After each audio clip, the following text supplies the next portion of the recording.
નમસ્કાર, આજે આપણે એનએમએમએસ આકૃતિઓના વિશ્લેષણ ભાગ 2 માં 3x3 ના ચોરસમાં ચોરસ કેવી રીતે ગણવા તે સમજીશું. તો અહીંયા મેં એક 3x3 નો ચોરસ દોર્યો છે. તો તમારે સૌથી પહેલા આને આડી હરોળમાં નંબર આપી દો અને ઊભી હરોળમાં નંબર આપી દો.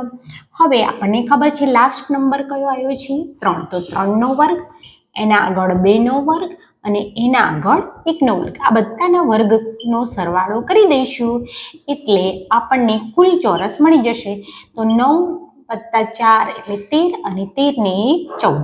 તો 3x3 નો જો ચોરસ હોય તો એમાં કુલ 14 ચોરસ બને.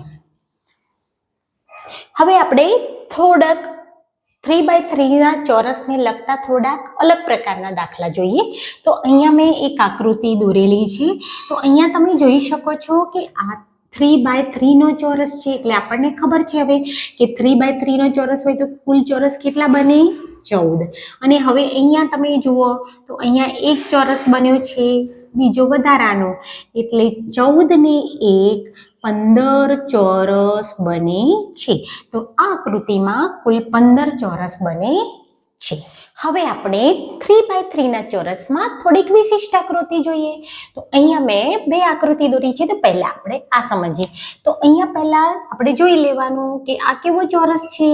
તો આ ચોરસ છે 3x3 નો.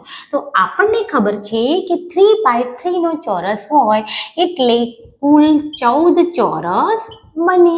હવે આપણે આ ચોરસ સિવાયના બીજા ચોરસ એટલે કે એક આ, પછી એક આ, એક આ અને એક આ, એટલે કુલ 1 2 3 4 એટલે 14 + 4 એટલે કે 18 ચોરસ આ આકૃતિમાં બને છે.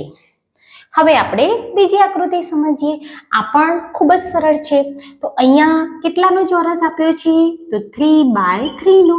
તો આપણે બધા જાણીએ છીએ કે 3x3 ના ચોરસ હોય તો એમાં કુલ કેટલો ચોરસ બને છે તો કુલ 14 ચોરસ બને છે.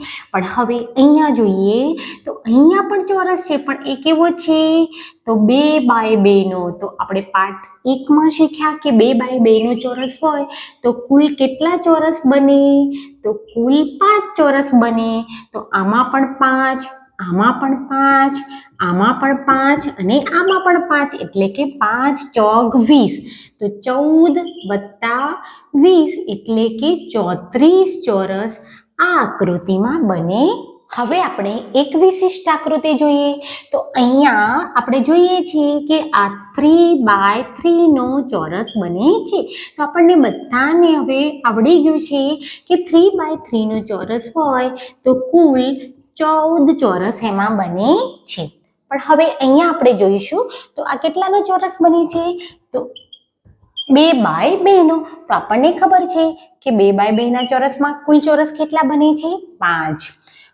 આ તો એક જ ગણાય, આ પણ એક ગણાય અને આ પણ એક ગણાય.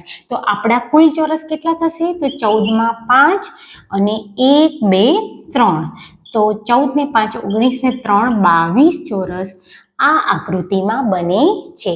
તો આવી રીતે કોઈ પણ વિશિષ્ટ આકૃતિ પૂછાય તો પણ આપણે સરળતાથી એના પ્રશ્નો હલ કરી શકીએ છીએ. તો મિત્રો તમારે યાદ રાખવાનું છે કે 2x2 નો ચોરસ હોય તો એમાં કુલ 5 જ ચોરસ બને છે અને 3x3 નો ચોરસ હોય તો એમાં કુલ ચોરસ 14 બને છે. હવે આવતા ભાગમાં એટલે કે નવો પાઠ જે બનશે એમાં આપણે 4x4 ના ચોરસની વાત કરીશું અને એના રિલેટેડ વિશિષ્ટ આકૃતિઓની વાત કરીશું. Thank you for watching.